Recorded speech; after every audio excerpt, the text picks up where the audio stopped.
So, we're talking about racism in this group. Did you know that a lot of the people with disabilities also face bigotry and blatant rude remarks? Even though that the word racism is not in there, I'm not racist, but I often get, why is she acting like that? And I'm having a meltdown. The problem is that most people think that disability should have a look or a sound, emotion, or something as simple as an aid like a walker or a chair, something that's visible or looks or sounds. But as you can clearly see, well, there's no aids here. There's no sound except for words, and I look like average Joe Schmuck, and that's the problem. So, when I try and get a job, I get funny you don't look autistic. Funny you don't look disabled. Oh, you're so articulate. Isn't that racism in itself? But yet, I also get the white privilege card thrown at me. I tell you, the day I was born with a disability, any amount of white privilege I ever had was taken away from me the day I was born. Because as you get older, you come into your family, and most kids pretty much fit into their family quite well, as is bigotry and everything else.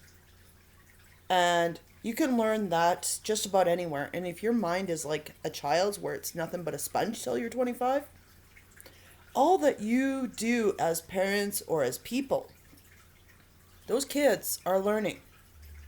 So if you teach kids certain jokes or certain sayings that might these days indicate racial slurs or a hint of bigotry, those kids take it in and realize, oh, mommy and daddy is doing it, so why can't I? Monkey see, monkey do. So here's the other one. I go to any job because of the stereotyping when it comes to disability. I get liability thrown at me. Is that not a form of bigotry and racism? Granted, disability doesn't come with a color or a religion or whatever. It can be white, it can be black, it can be whatever religion there is. The fact is that disabilities can be visible or invisible. It can be caused by illness or aging. It can be caused by accident. Moreover, it can also be caused by genetic factors for which can happen later on in life or the day you're born. Another part of racism, and get this one, guys, when it comes to most disabilities concerning autism or ADHD, here's the biggest factor of all. There are no studies in concerns to autism or ADHD when it comes to women or young girls, hence why we are diagnosed not until late in life. I was 39 years old. So I'm going to be quite blunt about this and quite real with you.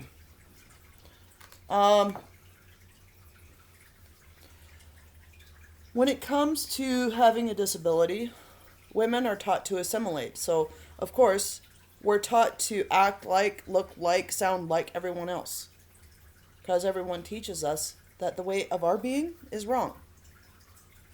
When you have a meltdown, you have issues on trying to articulate where you're coming from or why or what's bothering you, because you got every negative feeling inside you because of whatever environment that or situation that caused it to begin with. Oh, here's a lovely little factor.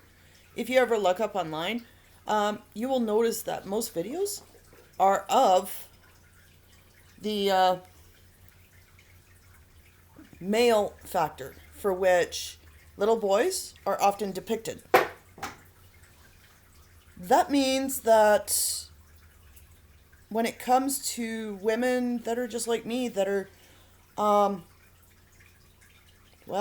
independent, married, blah, blah, blah, they don't show that really.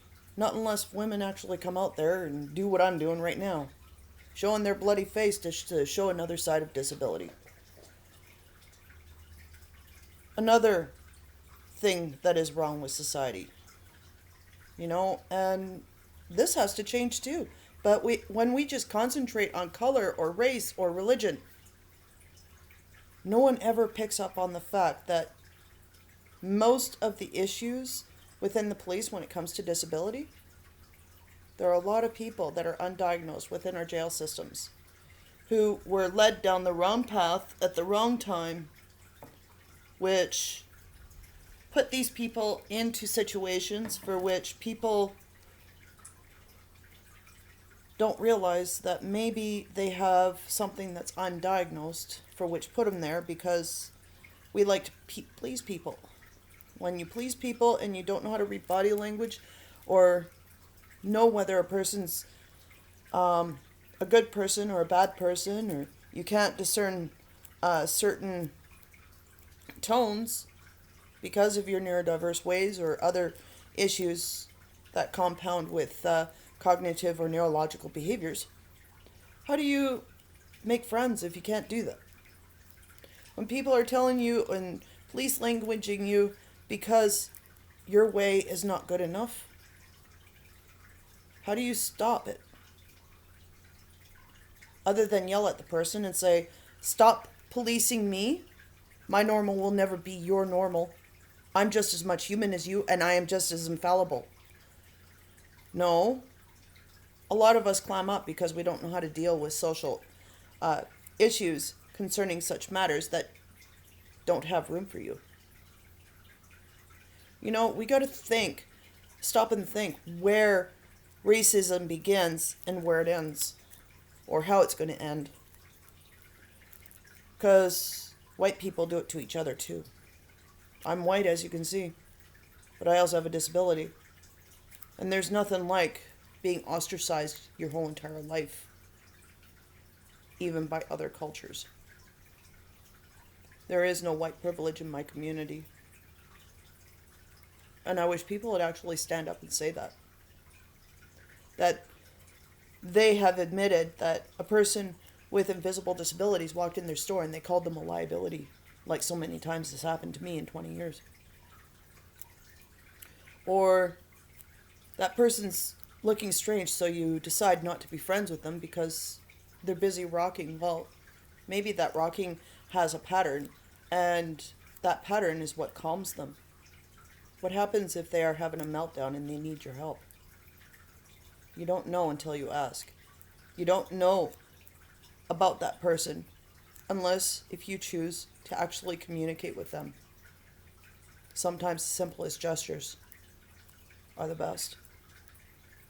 But nobody does this because my community is ostracized, whether it is by conscious effort or not unconscious. A lot of people have unconscious bias towards just about everything that is different. And they're scared of it. Well, you're only scared of what you don't know. How about opening up your mouth and asking questions? Now, as a person with a disability, I admit, sometimes I might come out with the odd thing, but it doesn't mean I'm racist. It just means I grew up in the 80s. And it's going to be harder for me to unlearn all that. It's going to be harder for me to change because anyone who's a nurse would also know about mental health and mental issues concerning maturity levels. The older you are, the less likely it is for you to be able to change certain faculties or functionalities, especially if you have a disability.